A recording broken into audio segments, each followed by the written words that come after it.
All right, let's run through this Caro Kann game that I just wrapped up. Stomp this guy. Stomp this poor guy, dude. You know, felt kind of bad about it almost. It's 89% accurate, almost 90% accurate, which is very good for me, you know. Sitting around that 1500 rating. Let's get right into the review, dude. You know? So obviously, we're playing c6. I like this little pawn trade. It's always nice. I always get my bishop out. The computer doesn't love that move.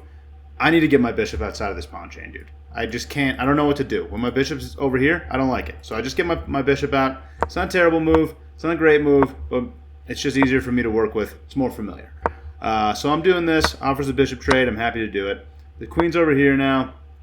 Probably should have brought my knight out to block this check here, but this is perfectly fine, I guess. Things are working fine here. If white takes this pawn, which is what I thought was going to happen, I just pretty much end up taking this and eventually winning this pawn. So decent deal. He takes here, which I thought was kind of weird, and I just offer this queen trade. I'm happy to trade on his terms if he wants to. He has to bring his knight offside here, which seemed fine for me. And now, like, obviously this fork is threatened, but I just bring my king up. The queens are off the board, so I figured this was okay. Computer doesn't love it. It wants me to give away the pawn over here. Oh, because I guess I'm going to win a pawn. Okay, so I'm threatening to win a pawn up here while losing this pawn. Interesting. Okay. Keep that in mind for next time, dude, you know? And then does this. I'm happy to trade there. All this seems fine by me. And I'm going to try to kick his knight, which now doesn't have this square to go to. I thought that was kind of nice. That looks like a bad spot for his knight.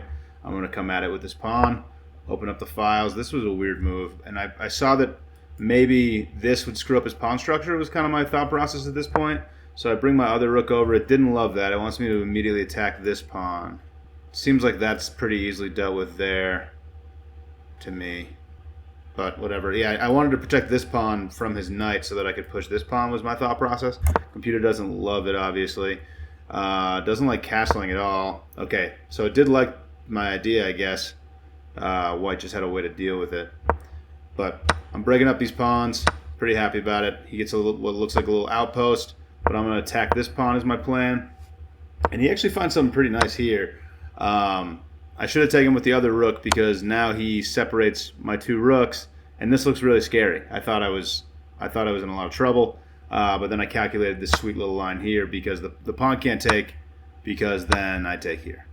I'm just kidding. I didn't calculate that, but I got really lucky and this just happened. And I was really happy about it, dude. You know, I was really happy because so it looks like I sacrificed a rook for the piece, but then I get it right back.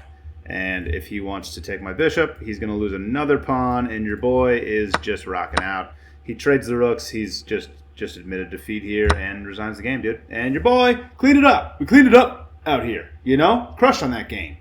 That's how you play chess, dude, you know, sometimes. There it is. Thanks for watching. Catch you later.